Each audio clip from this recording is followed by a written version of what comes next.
അന്നേരമാണ്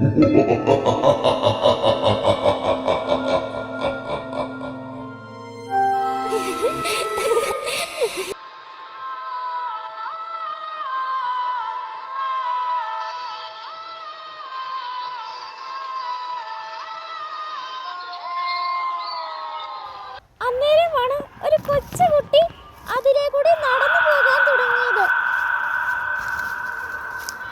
ആ കുട്ടി അറിയാതെ എന്തിനോ ചവിട്ടി. അപ്പോഴാണ് ആ കൊച്ചൊരു ഭയാനകമായ തലച്ചോറായിരുന്നു. അന്നേരം ആ കുട്ടിക്ക് ഭയങ്കര ക്ഷീണം വന്നിരുന്നു. അപ്പോൾ ആ കുട്ടി അങ്ങോട്ട് ഇരിക്കാൻ പോയിരുന്നു. പക്ഷെ ആ കുട്ടി ഒരു വെള്ള തുണി കണ്ടിരുന്നപ്പോഴാണ് ആ കുട്ടി ഒരു തല പൊക്കിയത്. അപ്പോൾ ആ കുട്ടി അത് കണ്ട് പേടിച്ചോടുകയായിരുന്നു.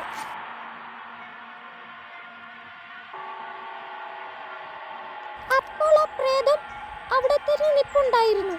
ആ കുട്ടി പേടിച്ച് ഓടിയിരുന്നു.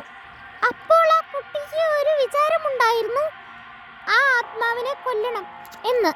പക്ഷേ അവനൊരു പ്രശ്നമുണ്ടായിരുന്നു. അവന് മാത്രമല്ല, അവരുടെ ഗ്രാമത്തിന് എല്ലാവർക്കും പ്രശ്നമായിരുന്നു. ഇങ്ങനെ പോയാൽ അവരുടെ ഗ്രാമം നശിച്ചു പോകുമെന്നുള്ള ചിന്തയിൽ അവനിരുന്നു. അങ്ങനെ അവൻ ഒരു ദിവസം ആ പ്രേതത്തിനെ ഈ നാട്ടിൽ നിന്ന് ഒഴിവാക്കണമെന്ന് അവന് തോന്നി. അപ്പോൾ ആ കുട്ടി പതുക്കെ പ്രേതത്തിന്റെ അരികിലേക്ക് നടന്നു വരികയായിരുന്നു.